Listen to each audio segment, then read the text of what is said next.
My first question to all the parties. The global outlook is increasingly uncertain. It appears free trade is in decline.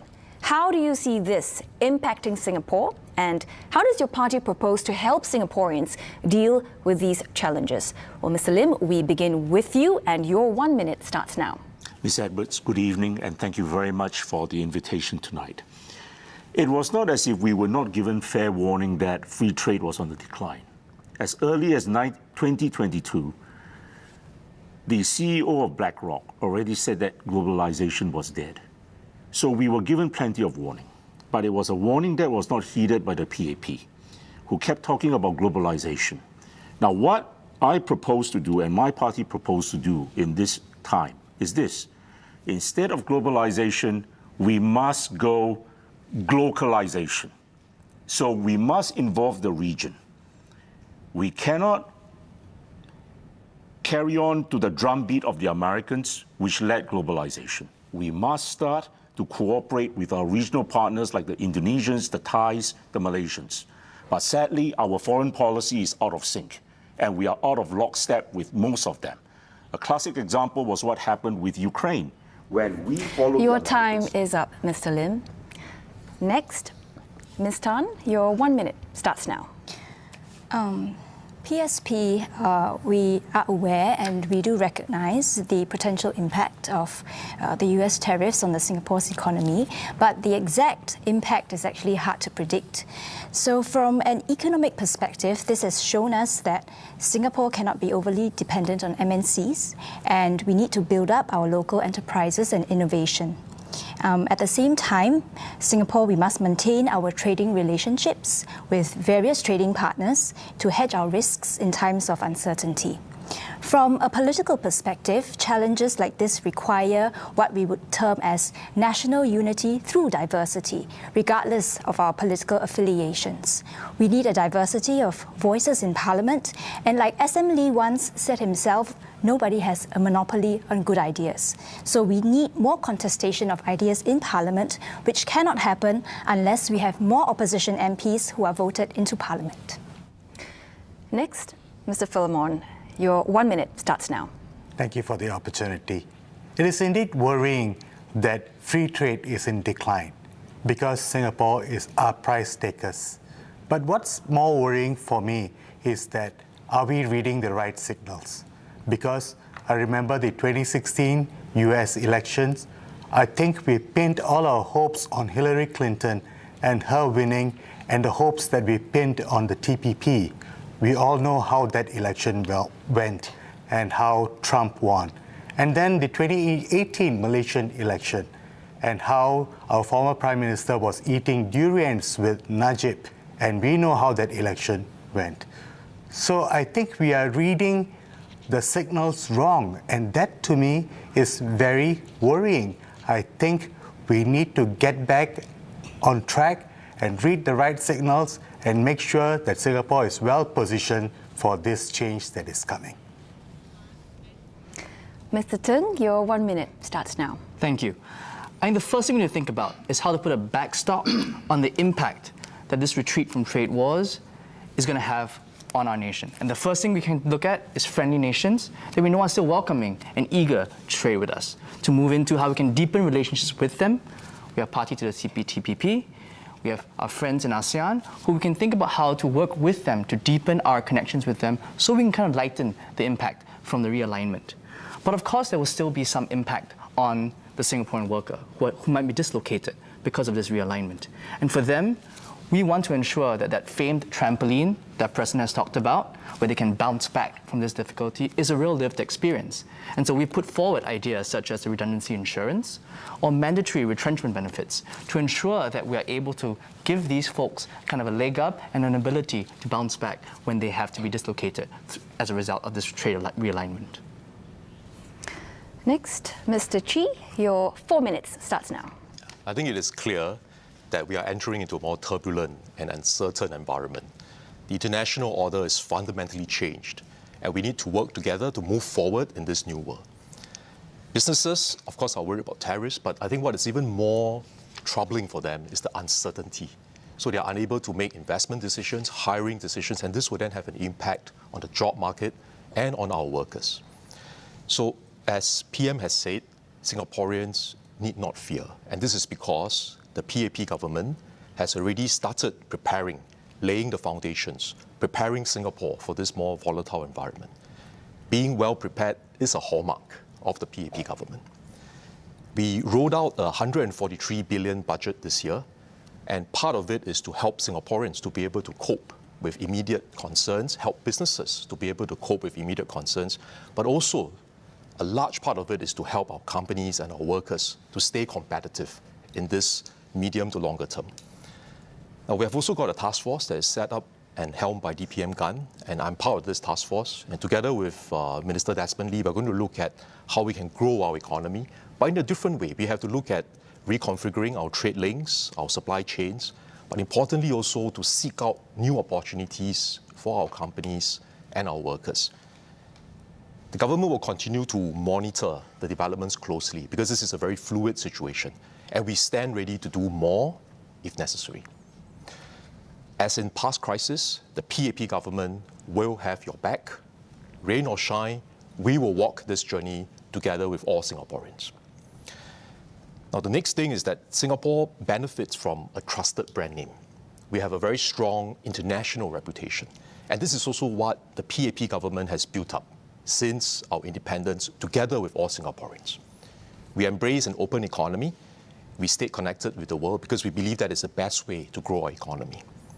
We manage our diplomacy carefully, and we have established good linkages with our neighbours and also many other like-minded countries.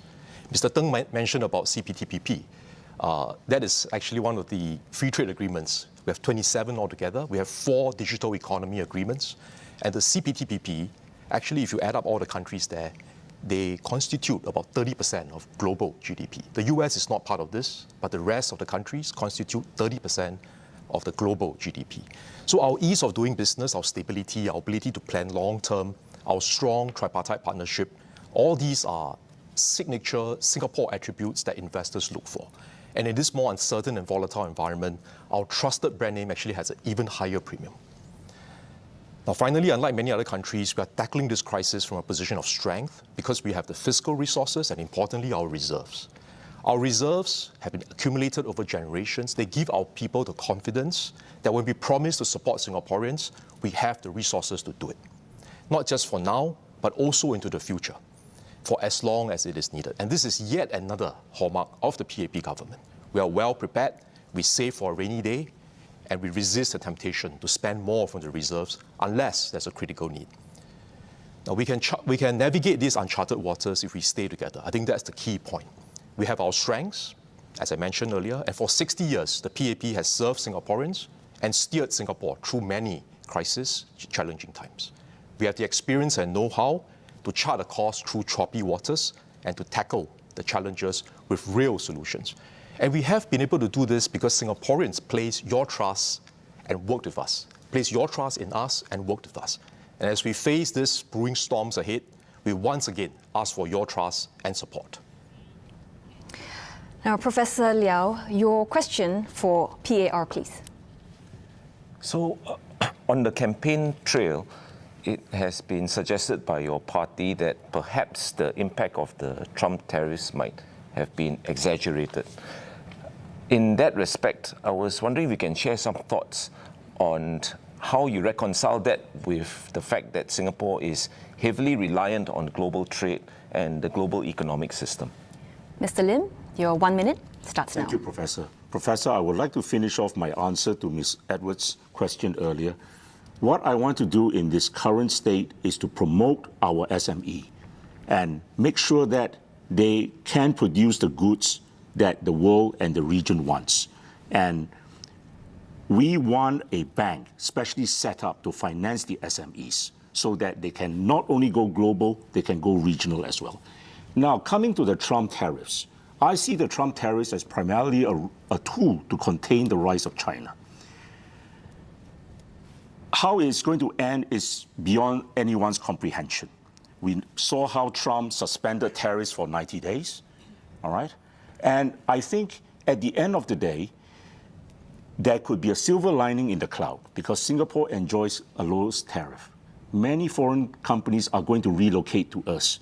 It could be a golden age for our industry, our economy, but I want to say that golden age must be Your seized. time is up, Mr. Lim.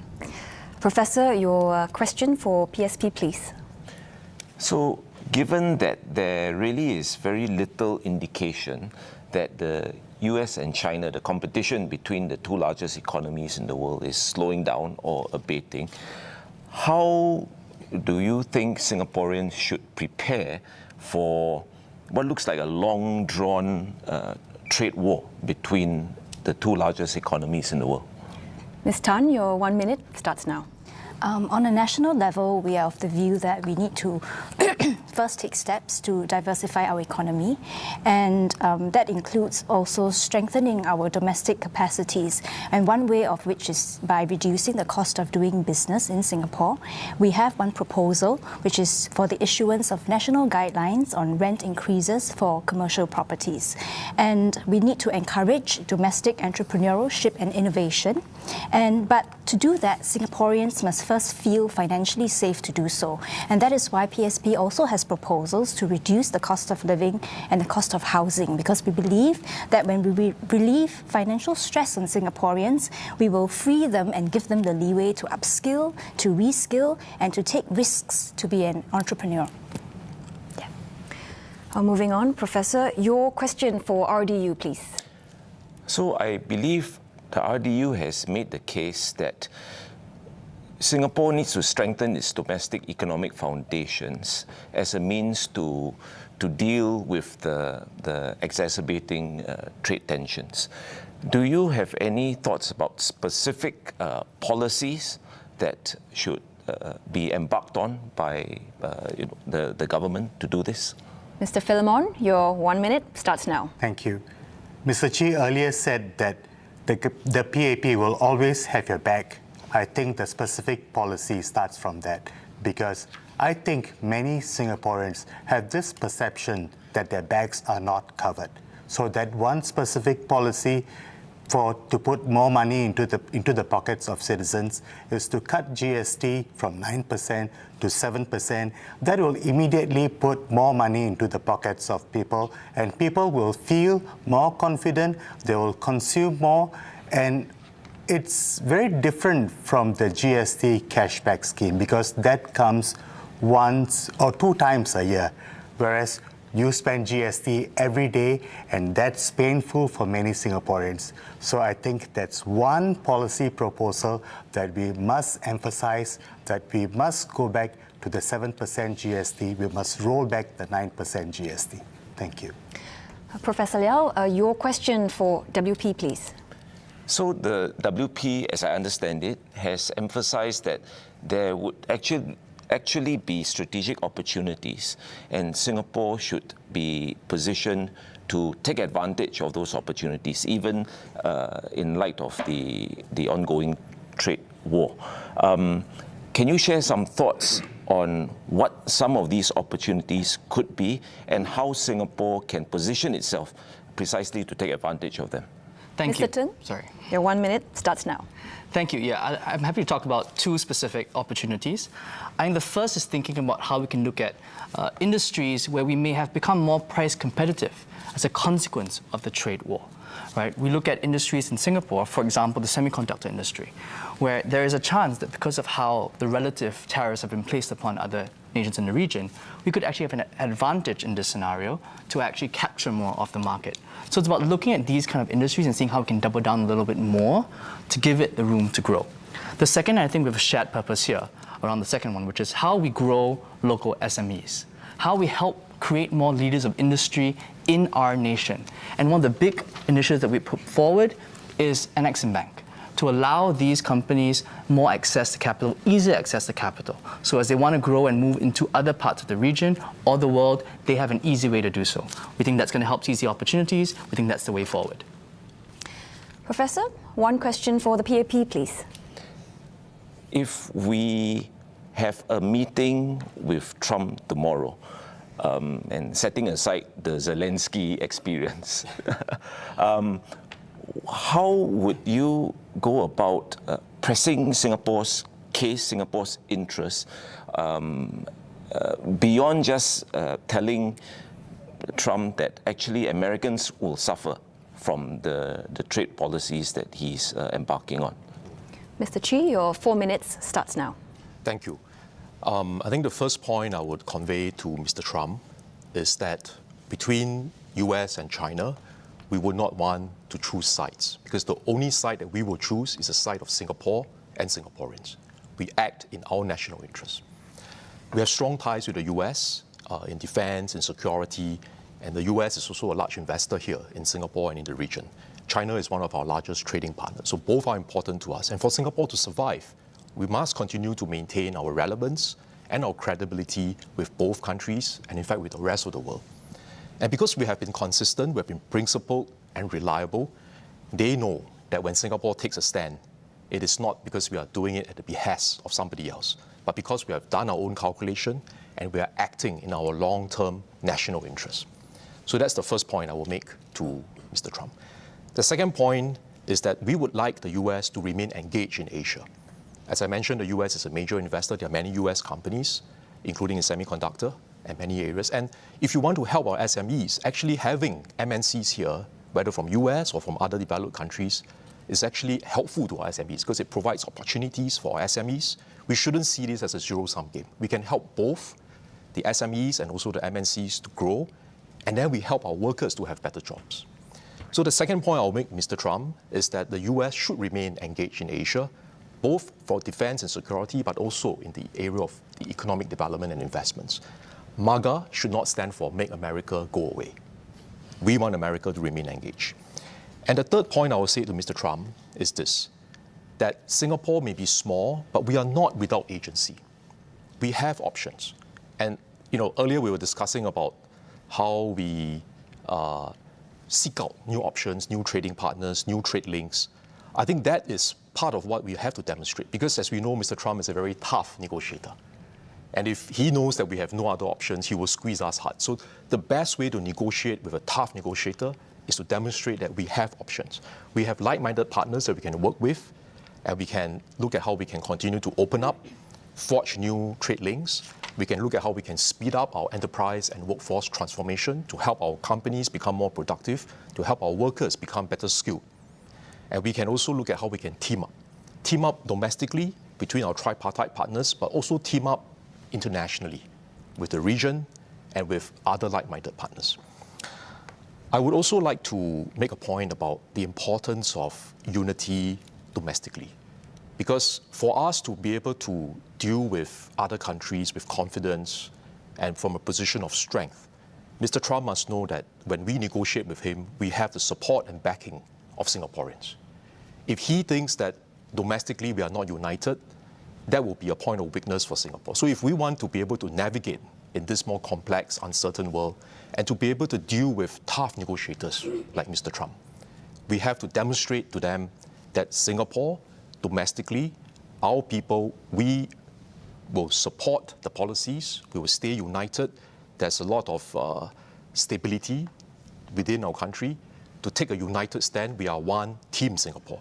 Then I think we will be able to negotiate well and fight for the best interests of Singapore and Singaporeans. Thank you.